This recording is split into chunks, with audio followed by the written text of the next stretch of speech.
Dear formulators, welcome to the videos on master formulation and dermocosmetics. I am Dr. Enrique Alía, and today I bring you this solution that you can already see. Here it is. It's a clear and transparent solution, perfectly stable. I'm going to bring it a little closer so you can see it better. Here it is. What is this? This is a 1% melatonin solution that seems to be effective in treating androgenic alopecia. According to recent studies, doctors usually prescribe it as follows: 1% melatonin in a hydroalcoholic solution, enough quantity for 100 milliliters. Let's see what proportions of alcohol and water this hydroalcoholic excipient should have. For that, we need to study the solubility of melatonin. Melatonin is very soluble in alcohol and slightly soluble in water. This already gives us a clue about the proportions this hydroalcoholic container should have. Using 50% alcohol and water in a sufficient quantity for 100, we achieve a perfect dissolution of melatonin.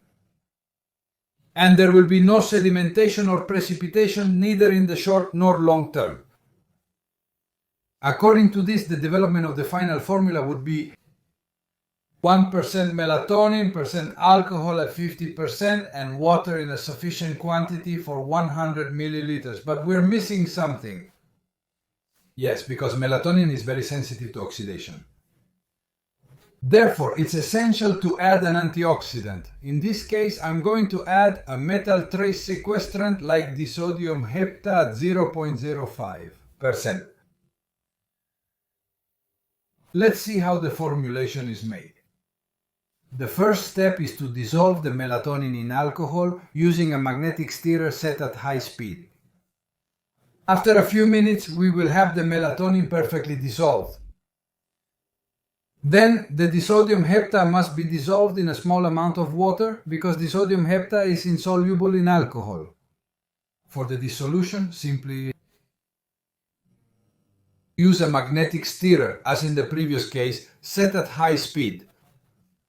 Then we will have on one hand the alcoholic melatonin solution and on the other hand the aqueous solution of disodium hepta.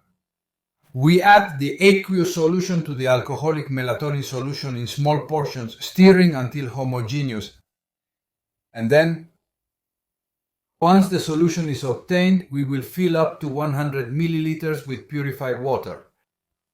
In the end, we will obtain a slightly yellowish, clear and transparent solution which we should package in an amber glass bottle like the one we've seen.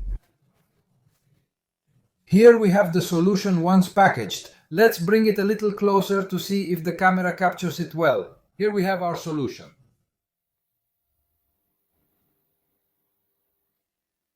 Well, that's all for today. Thank you very much for your attention. I hope you enjoyed the video and see you in the next video on master formulation and cosmetics.